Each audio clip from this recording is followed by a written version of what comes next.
वो देखो देखने में ही गुंडा लगता है, कपड़ों को देखकर ही लगता है गवार होगा, उसकी भाषा तो देखो मुनहफट होगा। ऐसे ही हम लोग या हमारे आसपास के लोग दूसरे लोगों के प्रति पहली बार में ही कोई राय बना लेते हैं। आज की कहानी आपको इसी बुरी आदत से दूर रहने की सीख देगी।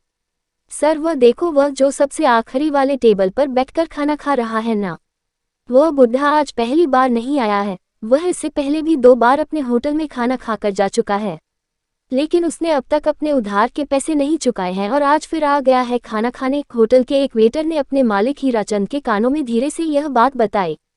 हीराचंद ने उस बूढ़े की तरफ एक नज़र दौड़ाई, उसे ध्यान से देखा और अपने कर्मचारी से पूछा, आज कितने का ऑर्डर दिया है उसने?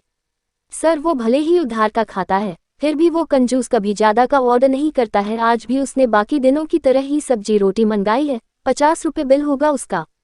वेटर ने जवाब के साथ उस बूढ़े के प्रति अपने विचार भी व्यक्त किए।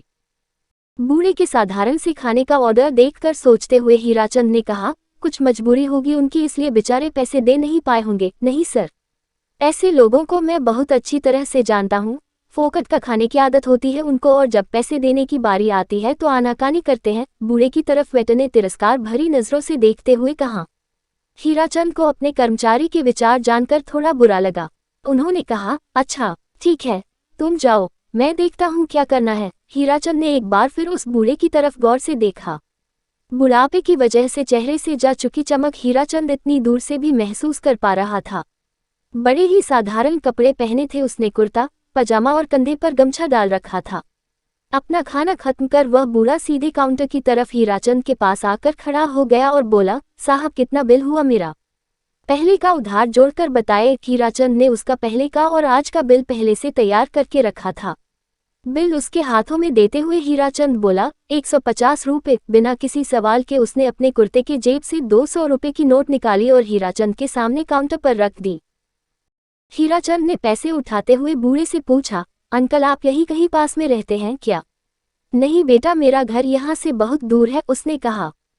फिर आप अक्सर इतने दूर खाना खाने कैसे आते हो? हीराचंद ने फिर से पूछा। मैं यहाँ पास के एक शॉप में लेखपाल का काम करता हूँ। जब जब मैं टिफिन नहीं लाता तब तब खाना खाने तुम्हारे यहाँ आ जाया करता हूँ। अब हमेशा तो जेब में पैसे रहते नहीं है, इसलिए कभी कभी उधार ही खाना खाकर जाता हूँ, लेकिन आज मेरा पगार हुआ है इसलिए आज मैं जानबूझकर यहाँ आया हूँ। सोचा खाना भी खा लूंगा और पहले की उधारी भी चुका दूंगा, थोड़ा सा हंसते हुए बूढ़े ने कहा। बूढ़े की उम्र देखकर हीराचंद अपने आप को एक और सवाल पूछने से रोक नहीं पाया, आपका परिवार नहीं है क्या? बूढ़ा बोला, है ना बेटा, बहू पोता पोती सब है और कई सारे रिश्तेदार भी, लेकिन जब तक मेरे हाथ पांव सलामत है मुझे यह पसंद नहीं कि मैं बिना कुछ किए रोटी खाऊं। हाँ, शरीर में पहले जैसी ताकत नहीं रही, अब पहले जितनी मेहनत नहीं कर पाता हूँ, इसलिए लेखपाल का काम करता हूँ। बूढ़े आदमी की ईमानदारी और इतना कठिन परिश्रम देखकर एक बार तो हीराचंद के मन में ख्याल आया कि उससे खाने के पैसे ना लिए जाए, लेकिन उसके साथ हुई इस 2 मिनट की बातचीत में हीराचंद यह तो जान गया था कि वह बुजुर्ग कितना स्वाभिमानी है। उसके स्वाभिमान को ठेस ना पहुंचे, यह सोचकर हीराचंद ने 150 रुपये काटकर 50 का नोट निकालकर उसकी तरफ बढ़ाया। बूढ़े ने होटल में इधर उधर देखा और उसी जो कुछ देर पहले उसकी शिकायत हीराचंद से कर रहा था, वेटर की तरफ इशारा करते हुए हीराचंद से बोला, यह 50 रुपये टिप के तौर पर उस वेटर को दे देना, क्योंकि उसने हर बार बहुत प्यार से और अपनेपन से मेरी सेवा की है, मुझे खाना परोसा है। इतना बोलकर वो वहां से चला गया। 50 रुपये हाथों में लिए हीराचंद अपने कर्मचारी के उस बूढ़े के प्रति दृष्टिकोण और उस बूढ़े आदमी के उस कर्मचारी द्वारा दिए गए खाने के प्रति प्यार और आदर देखकर अचंभित हो गया।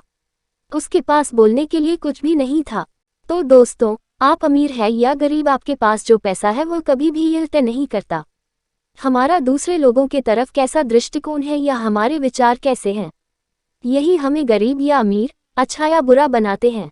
सोचिए, अगर किसी बूढ़े आदमी को उम्र के इस पड़ाव में भी बैठकर खाना अच्छा नहीं लगता हो और उन्हें अपने बच्चों पर बोझ ना बनना हो, तो उनका स्वाभिमान कितना पक्का होगा। इसीलिए ऐसे लोगों को देखकर उनके खिलाफ कोई राय मत बनाइए, पहले उनको जानने की कोशिश कीजिए।